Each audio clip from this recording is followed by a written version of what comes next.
Hello everyone, welcome to chapter number 7, that is peripheral nerve injury. We have already discussed about basics in orthopedics, trauma, infections, tuberculosis, arthritis, metabolic bone disease. So in this video we are going to study about the peripheral nerve injury. So these are the previously asked questions.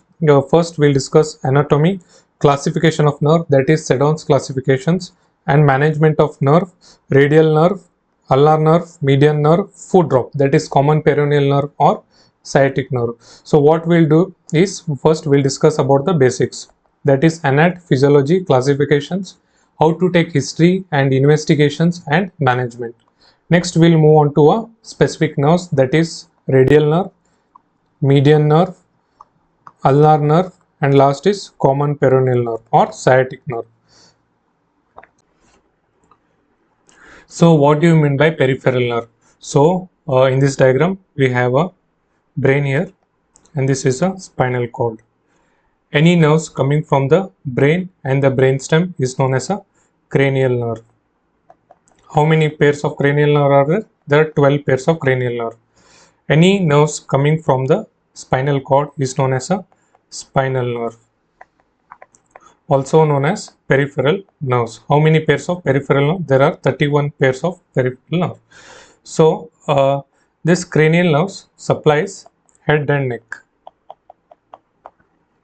while the peripheral nerve supplies thorax, abdomen, upper limb and lower limb. So we'll mainly focus on the upper limb and lower limb. So we have a brachial plexus. All the nerves supplying the upper limb are originating from the brachial plexus. So here we have a brachial plexus. What are the examples? Musculocutaneous nerve, radial nerve, median nerve and ulnar nerve. So the nerves supplying the lower limb are supplied by the lumbosacral plexus. So we have a lumbosacral plexus. From lumbar, obturator nerve, femoral nerve and muscle branch from femoral and saphenous nerve. While from the sacral plexus, sciatic nerve, tibial nerve, common peroneal nerve. So these are the nerves supplying the upper limb and lower limb. And also the peripheral nerve is always a mixed nerve. Both sensory and motor fibers will be present. While the cranial nerves, it might be pure sensory, pure motor or mixed nerves. So this is a diagram showing a peripheral nerve originating from the spinal cord. So we have a spinal cord here and this is a peripheral nerve originating from the spinal cord. So we have both sensory fibers and motor fibers. You can see here the motor fibers, the cell body is in the spinal cord. It is known as anterior horn cell. Anterior horn cell. So cell body travels through the ventral root and it will supply the muscle. This is a motor unit. While the cell body of the sensory is in the dorsal root ganglion. It is not in the spinal cord. So it is an example for pseudo-unipolar nerve. So one will go to spinal cord, one more will go to a receptor, sensory receptors. So the stimulus from the receptor will pass through the dorsal root and it will reach the spinal cord. This is how the peripheral nerve is working, both sensory and motor. So why the peripheral nerve is risk for injury? The first reason, it might be superficially located. For example, wrist joint. Which nerve? Median nerve is superficially located in the wrist joint. Second reason is it might be related to a bone. For example, spiral groove. Which nerve? That is a radial nerve. It is near to a spiral groove. Any fracture in the spiral groove, for example, Holstein-Lewis fracture, will cause a injury to a radial nerve. It might be in the fibrous septate, which will cause a entrapment neuropathies. The fourth reason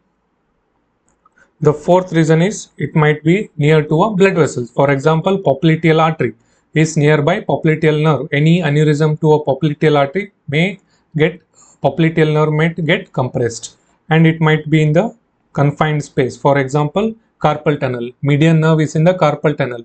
Any decrease in the space in the carpal tunnel will cause carpal tunnel syndrome. The sixth reason is in the fixed point. The nerve, it might be in the fixed point. For example, a common peroneal nerve in the fibular neck. If there is any fibular fracture, it might cause common peroneal nerve injury and a foot drop.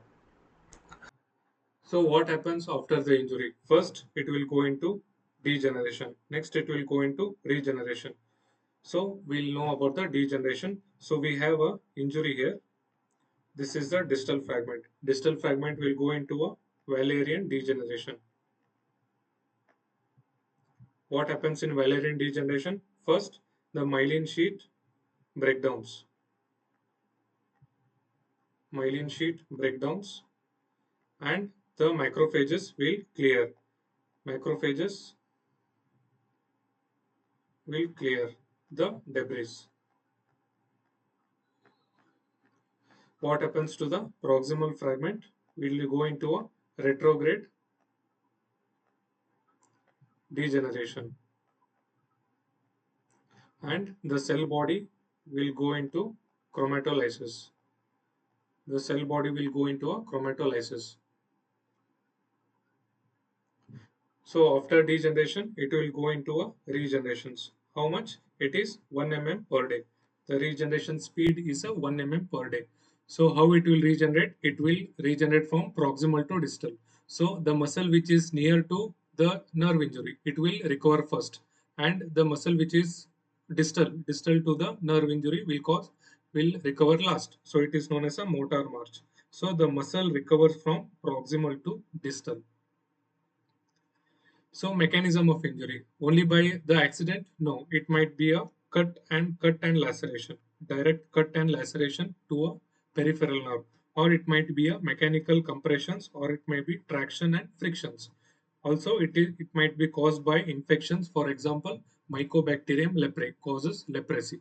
Most common nerve is a ulnar nerve, which is affected by a leprosy, or it might be a due to injury to burns, frostbite and shock, or it might be a lack of blood supply will cause a ischemic contractures, or it might be during a surgery will cause nerve injury. It is known as iatrogenic nerve injury. It might be also due to injection pulses and radiations. So these are the types of injury, how it might be get injured. How will you classify peripheral nerve injury? It is by a Seddon's classification. We classify the nerve injury by Seddon's classification. The first one is a neuropraxia, axonotmesis and neurotmesis. Neuropraxia is a mildest form. It is just a physiological block. There is no damage to a nerve. It is just a physiological block.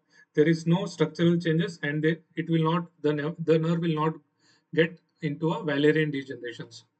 It will takes weeks together to get recovered. While the axonotmesis, there is damage to a innermost layer, that is the axons, but the myelin sheath will be intact. So again, it will go into Wallerian degenerations. It will take months together to get recovered.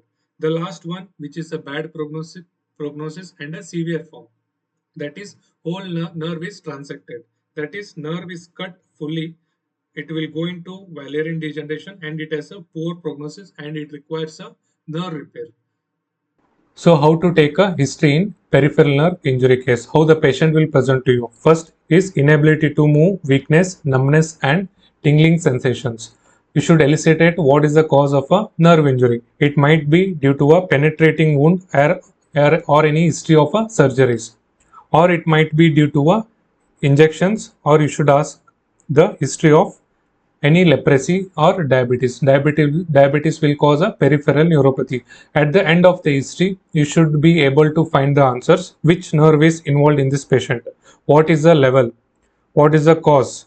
You should know the cause. What is the cause? It is due to a neuropraxia, axonotmesis or neurotmesis. And also you should know if it is an old injury, whether it is recovering or no. So how the patient will present to you with which attitude and deformities. For example, wrist drop is seen in the radial nerve injury. Foot drop is seen in the common peroneal nerve injury. Winging of a scapula, which is caused by long thoracic nerve paralysis. Which muscle? Serratus anterior muscles. Ape thumb deformity, it is due to which muscles? That is opponent's pollicis, which is supplied by a median nerve. So these are the diagrams. So this is a wrist drop, which is caused by a radial nerve. This is foot drop, which is caused by common peroneal nerve. This is index finger. What it is? pointing index, which is caused by median nerve. This is a claw hand.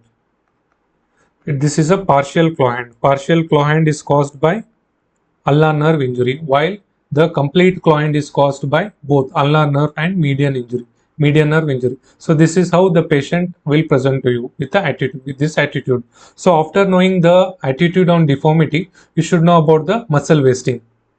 So if there is a flat shoulder, so shoulder counter is formed by a deltoid muscles. Deltoid muscle is supplied by axillary nerve, wasting of deltoid muscles.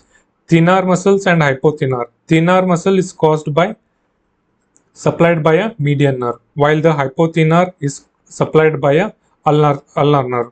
Metacarpal hallowing, it is caused by injury to a ulnar nerve supplying a intraosseous. And thigh muscle, wasting of quadriceps muscle supplied by femoral nerve. Calf muscle, gastrocsoleus muscle supplied by a sciatic nerve. This is a muscle wasting pattern. You should look in this patient. So after seeing the wasting, you should see about the skin and temperature. There will be no sweating, so the skin will be dry, smooth and glossy, and also you should check for the tropic changes, that is brittle nails and ulcer. And also you have to do a sweat test, because there is absence of sympathetic fibers, there will be no sweat, so the sweat test will be positive. Next you have to check for the sensory and motor examination, where you have to check the sensory. Pain, touch and temperature, you have to check in the autonomous zone. So what is the autonomous zone? You should know the autonomous zone for radial nerve. What is the autonomous zone for radial nerve? That is first web space. Ulnar nerve, it is tip of little finger, that is fifth finger. Median nerve, it is tip of index finger. So where you have to check the pain, touch and temperature? In the autonomous zone. What do you mean by autonomous zone? It is a part which is exclusively supplied by the particular nerve. For example, first web space is a autonomous zone for radial nerve. Tip of little finger, it is autonomous zone for ulnar nerve. Tip of index finger, it is a autonomous zone for median nerve. After that, you should check for a motor examination, the power of the muscles. After that, you should know about the signs of regenerations, both clinically and investigation wise. Clinically, you will get to know about signs of regenerations from Tinel sign and a motor march. So what do you mean by Tinel sign? Tinel sign is tingling sensation in the distribution of a nerve fiber when the nerve is tapped. For example, here the median nerve is tapped, so patient will have a tingling sensation in the 3.5 fingers, radial 3.5 fingers. So after some 2 to 3 weeks, you know that the nerve regenerates at the speed of 1 mm per day. So after the patient feels tingling sensation when it is tapped here, so it has moved from proximal to distal, means the nerve is getting regenerated. So it is called as advancing Tinel sign. It is a good prognosis. What do you mean by motor march? So the muscle which is nearest to the injury will recover first. For example, in the humerus fracture, where the radial nerve has get injured, the nearest muscle is brachioradialis or extensor carpi radialis longus will recover first, and the last muscle is a extensor of a thumb, that is abductor pollicis and extensor pollicis will recover last. Next, investigation wise, how will you get to know about regeneration is electrodiagnosis study. It is by electromyography and nerve conduction velocity.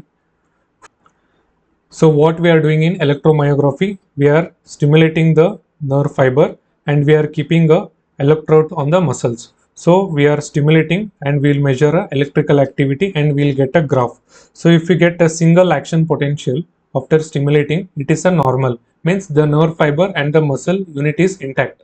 But if you get a multiple action potential like this, it is called as denervation potential.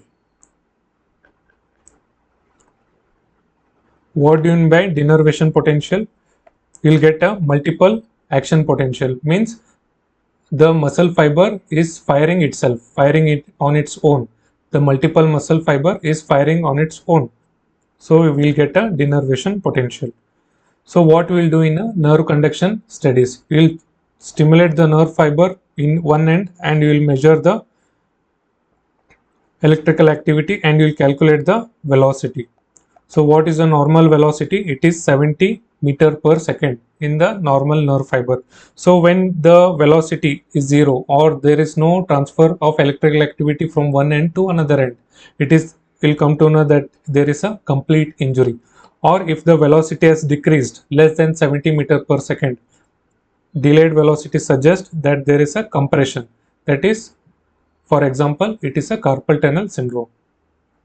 So what is the use of electromyography and nerve conduction study? We will get to differentiate between nerve injury and a muscle injury, whether the problem is in the muscle or the myopathy. Next, extent of injury, whether it is complete transaction, that is Neurotmesis grade 3 of Seddon's classification, or it is a incomplete, that is grade 1 and 2, that is Neuropraxia and Axonotmesis. We will also get to know whether the nerve is getting regenerated or no, and also level of injury, where the nerve has get injured. So next we'll move on to the treatment of peripheral nerve injury. It can be done both by conservative management and operative management. Where we'll do conservative management if it is a neuropraxia, grade 1 Seddon's classification neuropraxia, you will do a conservative management. If it is neurotmesis, grade 3 Seddon's classification, you will operate. Conservative management is done by splintage or doing mobility, skin care, physiotherapy and giving a pain relief medications. Operative management is done by nerve repair, neurolysis and by doing some reconstruction procedure. So we'll come to it one by one. So what splint you will put in a conservative management? For example, axillary nerve, where the deltoid muscle get paralyzed, the patient is unable to abduct because of deltoid paralysis. You will put a aeroplane splint.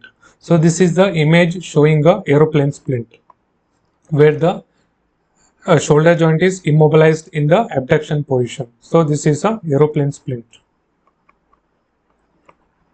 This is a cock-up splint. We will put in the radial nerve injury. This is a knuckle blender splint. We will put in ulnar nerve injury. This is foot drop splint used in common peroneal nerve injury.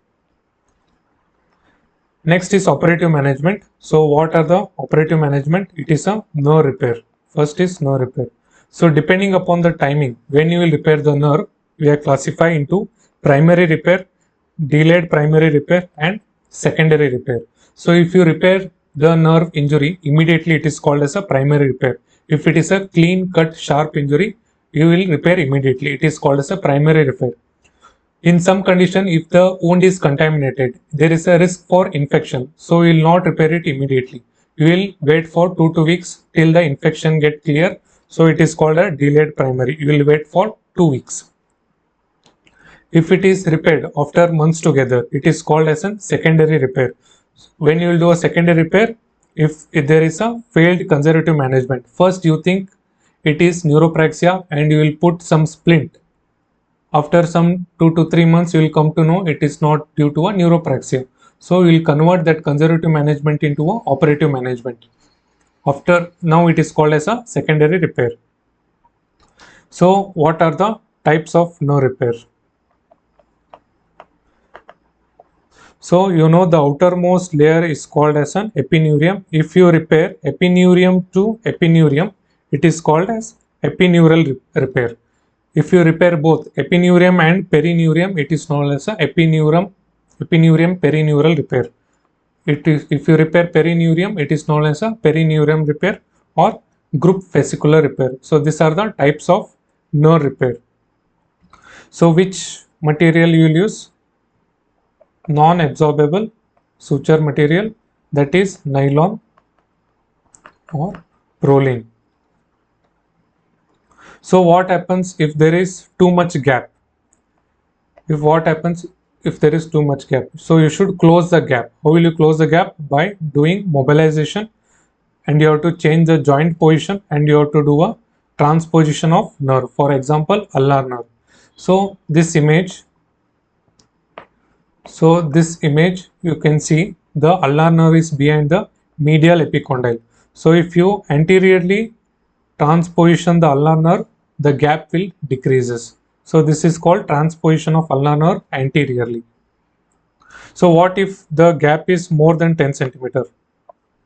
If it is more than 10 centimeter, you have to do a nerve grafting. So most common nerve graft is a sural nerve.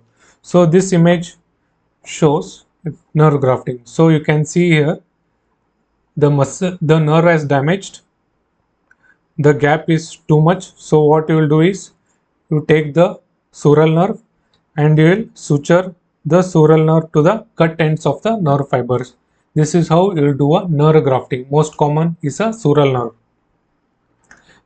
Second method is by neurolysis. What do you mean by neurolysis? It is freeing the nerve from the scar tissues. After an injury, there will be a scar tissues around the nerve fiber, injured nerve fiber. So you have to remove the scar tissue both externally and internally. So this procedure is known as neurolysis. The third method is known as reconstruction surgeries. It is done by, most important, it is a tendon transfer or arthrodesis. Rarely you will do a muscle transfer and amputations. So these are the reconstruction surgery. It is done when the duration is more. For example, more than 18 months. So when the nerve repair has failed and neurolysis has failed, the last mode is a reconstructive surgery. That is tendon transfer, orthodesis. What do you mean by orthodesis? You will fuse the joint in the functional position. Fuse the joint in functional position. Rarely you will do a muscle transfer and amputations. What are the prognostic factors? Good prognosis and bad prognosis. If the patient is young and if the injury is very distal and motor nerve is damaged, that is a radial nerve, and if it is a clean cut injury, it has a good prognosis. What are the bad prognosis? That if the patient is old age, if the injury is very proximal, mixed nerve, and if while suturing very tension is there, and if it is infected or crushing of the nerve is there, or the duration is more than 18 months, these are the bad prognostic factors. So now we'll discuss about the individual nerves. First we'll discuss about the radial nerve injury. So what is the course of a radial nerve? We know that our radial nerve originates in the posterior cord of brachial plexus. After it originates, it will pass through the lower triangular space and it will come in the posterior part of the arm. In the posterior part of the arm, it lies in the spiral groove. So this is medial, so this is lateral. In the spiral groove, it passes from medial to lateral. After passing the spiral groove, it will causes a lateral intermuscular septum. So from posterior, it will come anterior. We have a lateral epicondyle here. It will come in front of the lateral epicondyle. After in front of lateral epicondyle, it will come in front of a elbow joint. So in front of elbow joint, it will divide into superficial and deep. So superficial branch of radial nerve is a pure sensory nerve. It will supply the dorsum of the hand. So you can see this red zone is supplied by the superficial branch of radial nerve. So this is a deep branch. It is also known as an posterior interosseous nerve. It supplies extensor muscles.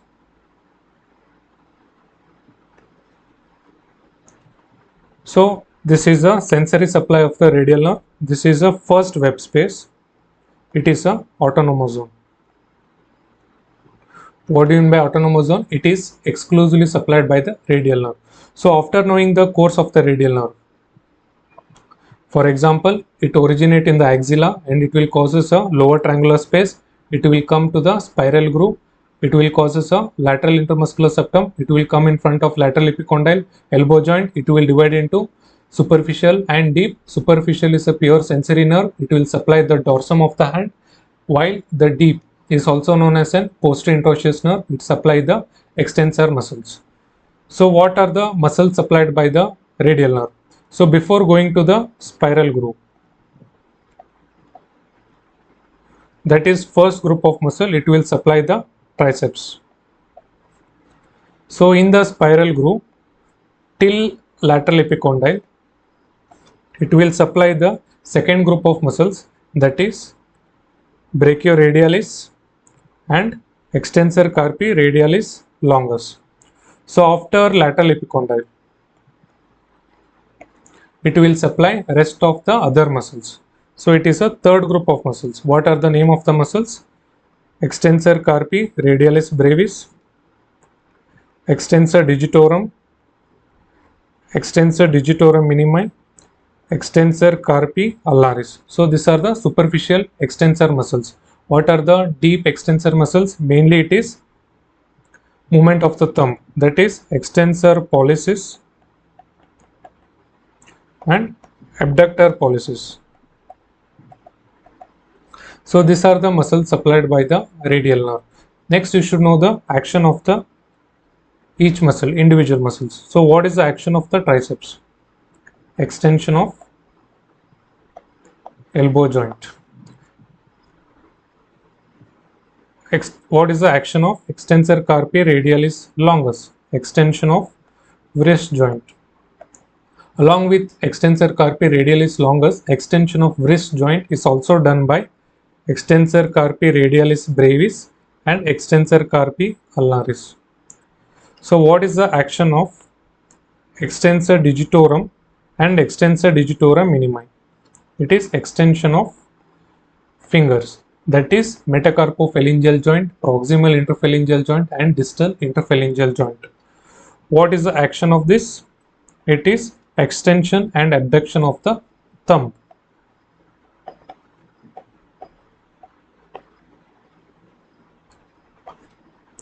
So these are the three group of muscles and their actions. So radial nerve injury will classify into very high radial nerve injury, high radial nerve injury and low radial nerve injury. Very high radial nerve injury means the injury occurring above spiral groove.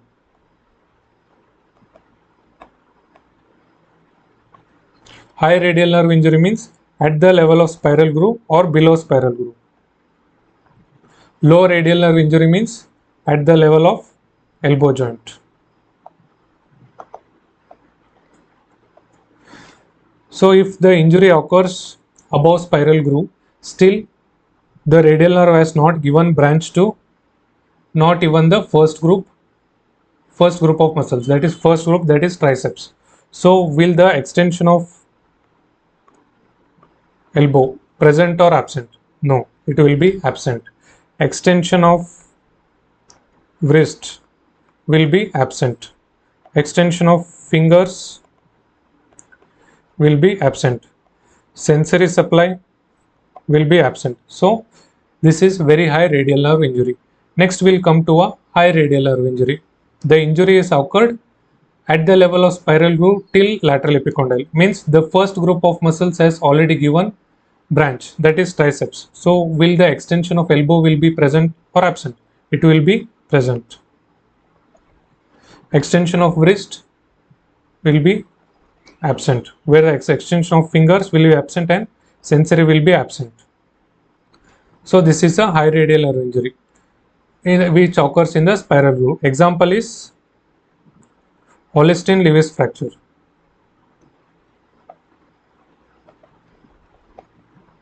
So we can see the fracture here in the spiral groove. So this will cause a high radial nerve injury where extension of elbow will be present, extension of wrist will be absent, extension of fingers will be absent and sensory will be lost. So what do you mean by low radial nerve injury? Means it is around the elbow joint. For example, radial head fracture or radial neck fracture. So this is the example, radial head fracture, which will cause a low radial nerve injury. Means the first group and the second group has already given branches. Means extension of elbow will be present, extension of wrist will be present because extensor carpi radialis longus is still intact. So extension of wrist will be present, but it will be weak because out of 3 extension of the wrist, 1 is present. So extension of wrist will be still present.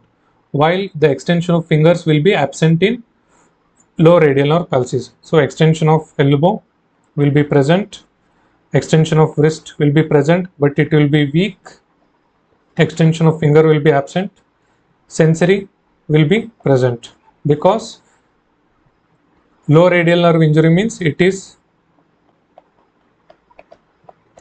injury to a posterior interosseous nerve. Already our sensory branch has divided and it's already went and supplying the sensory zone. So the sensory will be present. So this is how we'll classify our radial nerve injury into very high radial nerve injury, high radial nerve injury and low radial nerve injury. So next is how will you treat the radial nerve? If it is neuropraxia, you will give him a cock-up splint. Conservative management. If it is neurotmesis, that is grade 3 of Seddon's classification, we will do a nerve repair. So if the patient present late more than 1 year, you will do a tendon transfer. So what is the name of the tendon transfer? We will do in a radial nerve injury. It is modified Jones transfer. So this is the treatment of radial nerve injury. Next we will discuss about the median nerve. So we know that median nerve originates from medial and lateral cord of brachial plexus. So what are the muscles supplied by the median nerve in the arm, forearm and hand? So there are no muscles supplied by the median nerve in the arm. So in the forearm, all superficial muscles except two muscles, that is flexor carpi ulnaris and medial half of flexor digitorum profundus. These two muscles are supplied by ulnar nerve. So what are the muscles supplied in the hand? That is the mnemonic is law of muscles. It is lumbricals, first and second lumbricals, opponents pollicis, abductor pollicis and flexor pollicis. So these are supplied by median nerve. So rest all other muscles are supplied by the ulnar nerve except law of muscles, which are present in the thenar eminence of the hand. So after knowing the muscle supplied, you should know the sensory supply. So the sensory supply of median nerve is in the volar, it is supplying the 3 end of fingers, and in the dorsum it is supplying till the 3 end of fingers of till PIP joint. So what is the autonomous zone? It is a tip of index finger. It is a autonomous zone for median nerve, means exclusively supplied by the median nerve. So after knowing the muscle supply and the sensory zone, you should know the various tests done in the median nerve injury. So the first image is a ape thumb deformity. So what happens? This is the thenar eminence. The thenar muscles is supplied by the median nerve will get atrophied, and also the opposition of the thumb. Opposition of the thumb is done by the opponent's pollicis. Opposition of the thumb will be lost. So the muscle tested here is opponent's pollicis. So this is the first test. Second one is pen test. So we have to keep the pen in front of an hand and you have to tell the patient to touch with the thumb. So pen test, the muscle we are testing is abductor pollicis. The third one is all okay sign. So we have to tell the patient to do a okay sign. So if the patient cannot do like this, so he will flex like this. So the muscle we are testing is flexor digitorum profundus. The fourth one is pointing index or benediction sign. So you have to tell the patient to clasp and interlock his fingers. If the patient cannot flex his fingers, first two fingers, because of paralysis of flexor digitorum profundus, he cannot flex, it will be in the extended position, it will look like a pointing index. So again, this is test for flexor digitorum profundus. So these are the various tests we do in a median nerve injury. Next is ulnar nerve. We know that the ulnar nerve originates from the medial cord of brachial plexus. There are no muscle supplied in the arm. In the forearm, all muscles are supplied by the median nerve except two muscles, flexor carpi ulnaris and medial half of flexor digitorum profundus are supplied by ulnar nerve. Except loft muscles in the hand is supplied by ulnar nerve. What are they? First one is adductor pollicis. Second one is third and fourth lumbricals. Third one is interosseous. So how many interosseous are there? Dorsal interosseous and palmar interosseous. So you should know the action of the lumbricals. So what are the action of the lumbricals? It is do like this. So flexion of metacarpophalangeal joint and extension of proximal interphalangeal joint and distal interphalangeal joint. So what is the action of dorsal interosseous and palmar interosseous? The mnemonic is pad, dab. So the action of dorsal interosseous is abduction of fingers. It is adduction of fingers is done by palmar interosseous. So adductor pollicis, adduction of thumb. So if you know the muscle supplied by the ulnar nerve, the test will be easy. So after knowing the motor supply, you should know the sensory supply. The medial 1.5 is supplied by the ulnar nerve. So what is the autonomous zone? It is a tip of the index finger. It is autonomous zone for ulnar nerve. Next, you should know the various tests which is done in the ulnar nerve. So the first image is book test. You have to tell the patient to hold the book or a card by adducting the thumb, because the adductor is supplied by the adductor pollicis. So the muscle tested is adductor pollicis, which is supplied by ulnar nerve. If the ulnar nerve is injured, the patient cannot adduct the thumb and cannot hold the book. So what he will do? He will flex the thumb and he will hold the book. So because the flexor is supplied by median nerve will be normal. So if we flex the thumb to hold the book, this is called as Froment sign. He is using the flexor pollicis instead of adductor pollicis. So this is about the book test and the Froment sign. The second image shows Igawa test. You have to tell the patient to move the middle finger left and right. So the muscle tested is dorsal interosseous, because the action of the dorsal interosseous is to abduction of the thumb. So the third image shows car test.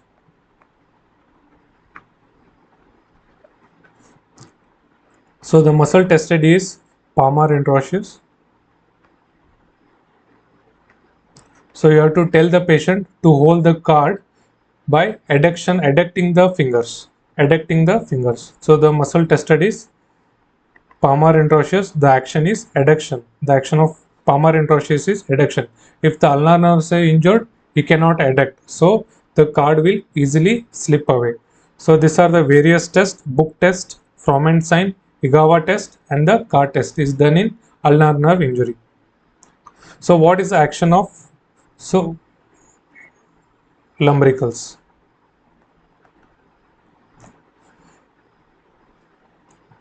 It is flexion of metacarpophalangeal joint and extension of PIP, proximal interphalangeal joint and distal interphalangeal joint.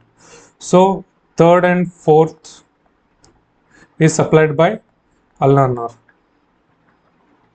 So if there is ulnar nerve paralysis, what happens? The lumbricals will get paralyzed. So opposite of this action, that is extension of metacarpophalangeal joint and flexion of proximal interphalangeal joint and distal interphalangeal joint. So the deformity is claw hand. So this is how the claw hand looks, third and fourth claw hand. So this is called partial claw hand.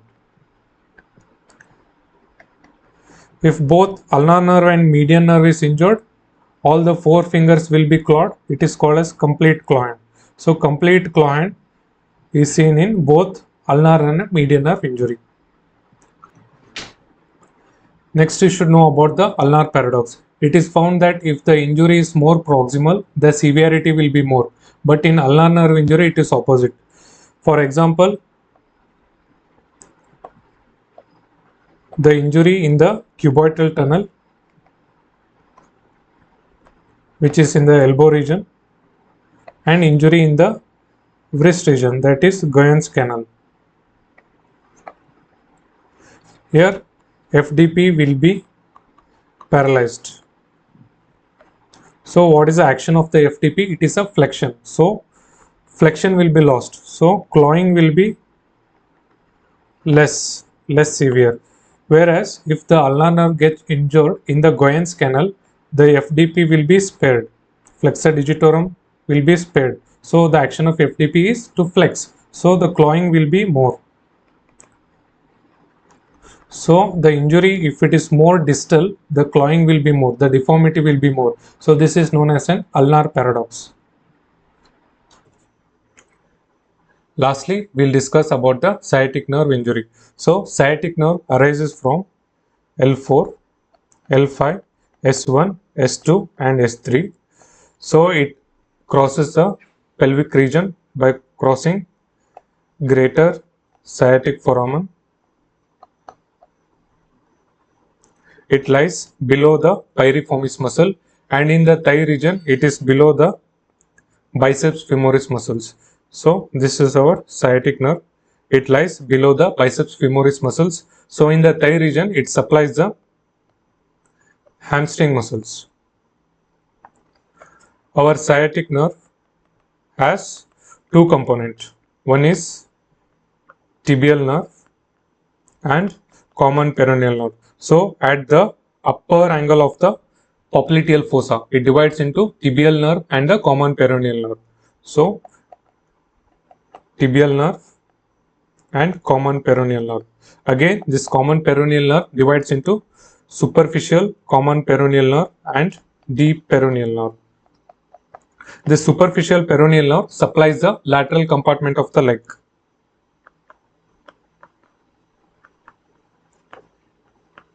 This deep peroneal nerve supplies the anterior compartment, while the posterior compartment is supplied by the tibial nerve.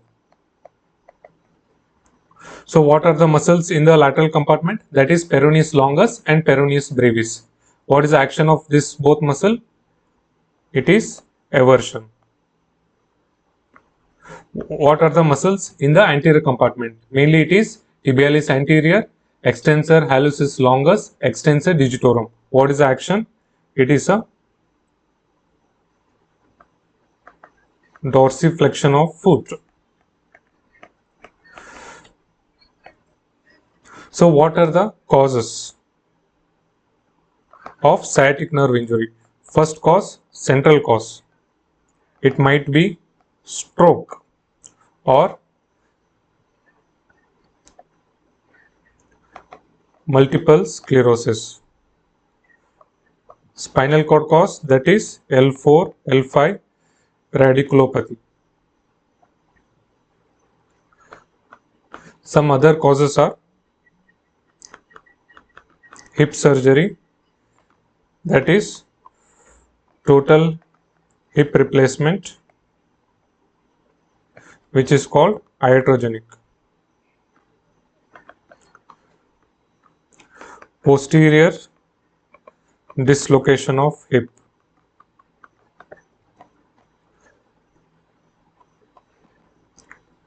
Fibular neck fracture. So these are the causes of sciatic nerve injury. Even there is injury to a sciatic nerve, though there is a two components, that is tibial nerve and the common peroneal nerve. Most commonly injured is a common peroneal nerve, even in the injury to a sciatic nerve, because it is superficially located and less connective tissue. So what happens if there is damage to sciatic nerve or a common peroneal nerve? So eversion will be lost. So foot will become inversion. Dorsiflexion of the foot will be lost. So it will be in plantar flexion. So this is called foot drop. Plantar flexion and inversion. So this is called foot drop. So foot drop is asked for 5 marks. You should know the cause.